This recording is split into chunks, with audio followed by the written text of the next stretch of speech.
जय जगन्नाथ सांग माने मु सुप्रिया आपण मानक लक्ष्मीप्रिया किचन को स्वागत करुच्ची। यही गरम रे आपण मानक पई एक बढ़िया ठंडा ठंडा राबिड़ी लस्सी रेसिपी शेयर करने को जाऊँगी।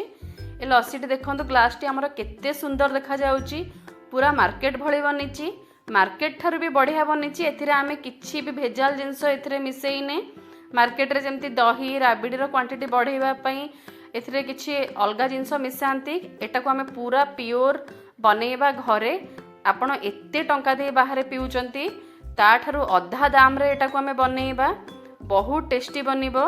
तो चलंतु देखिबा हमर ए राबिड़ी लस्सी पई मु एठी कोन कोन व्यवहार करिछि।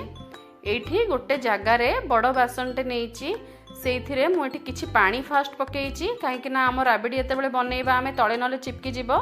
1.5 लीटर क्षीर पकेइछि, फुल फैट क्रीम आउ काउ मिल्क मिसेइकी नेइछि। देखंतु राबिड़ी हमर एठी फुटिकी एटा को पूरा अधा आमे करदबा, 50% एटा जेमति फुटी जिवो, अधा हे जिवो, रिड्यूस हे जिवो।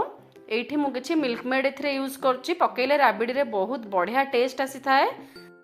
आपण माने चाहिले मिल्क मेड न मिसेइकी भी बनेइ परिबे, किंतु एटा बहुत भलो लागे। मु स्वाद अनुसार एथिरे चीनी मिसेइ देइछि, चीनी पकेइकी आकु टिके फुटेइ दबा। देखंतु राबिड़ी हमर परफेक्ट एबे पूरा मोटा मोटा हे जाइछि। साइड रे जो हमर सब मलाई लागि जाइछि ताकु सब काढी दबा आमे। देखंतु राबिड़ी रो टेक्सचर एटी देखौछि केते थिक हेइछि हमर। एबे गोटे बाउल रे आकु ट्रांसफर करि दबा। मु आरो टेक्सचर आपन को देखौछि, देखंतु बिल्कुल भी पतला पतला राबिड़ी बनेइबेनी, भलो लागिबनी हमर लस्सी।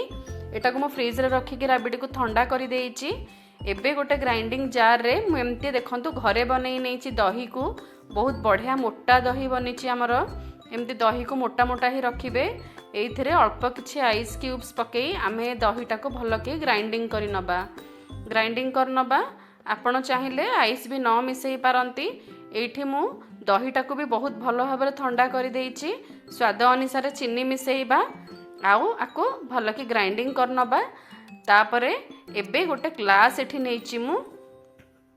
एबे ग्लास टा को कोन करिवि, एबे लस्सी पई ग्लास नेइछि ताकु टिके राबिड़ी आमे साइड रे देइ दबा, तो भलो देखा जिवो, ग्लास टा सुंदर देखा जिवो। तापरे एबे मु एठी तळे किछि राबिड़ी देबी, 2 चम्मच राबिड़ी दे देइछि। ता ऊपरे एबे दही आमे पकेइबा, दही 2 साइड ग्लास रे देबी। ता ऊपरे पुणी टिके आमे राबिड़ी आउ ड्राई फ्रूट्स दबा। ता ऊपरे किछि नडिया कोरा देइ दबा। मु ड्राई फ्रूट्स रे एठी काजू किशमिश नेइछि, काजू किशमिश चेरी भी चाहिले आपण पकेइ परिबे। ता ऊपरे नडिया पकेइला परे नडिया रो क्वांटिटी टिके अधिका आमे दबा, देले ता ऊपरे काजू किशमिश और राबिड़ी बहुत भलो भाबरे सेट हेकि रहिबो। ता ऊपरे पुणी किछि राबिड़ी मु देइ देइछि। एठी आउ टिके नडिया भलो कि पूरा कळिया नडिया मु नेइथिली, ताको ग्राइंडिंग करि देइछि। आपण चाहिले ताको कोरि परिबे।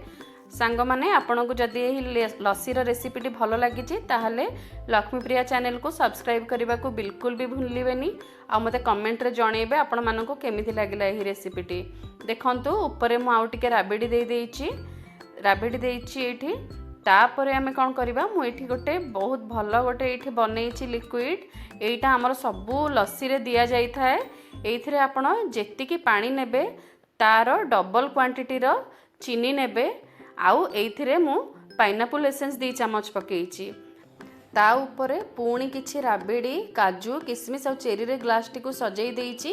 केते बढ़िया देखा जाउछि हमर ग्लास टी। देखंतु ए सिरप टी केमिति बनेबे मु पुणी आपन को कहूछि। 5 चम्मच चीनी जदि नेबे, 2 चम्मच पानी नेबे, सेथिरे किछि कलर पकेइबे, रेड कलर हो कि ऑरेंज कलर हो। 2 चम्मच आपण पाइनापल एसेंस देई ताको 5 मिनिट पई फुटेई नेबे। तो आमर ए सिरप टी रेडी हो जिवो। बहुत बढ़िया लस्सी आमर एठी रेडी हो जाइछि।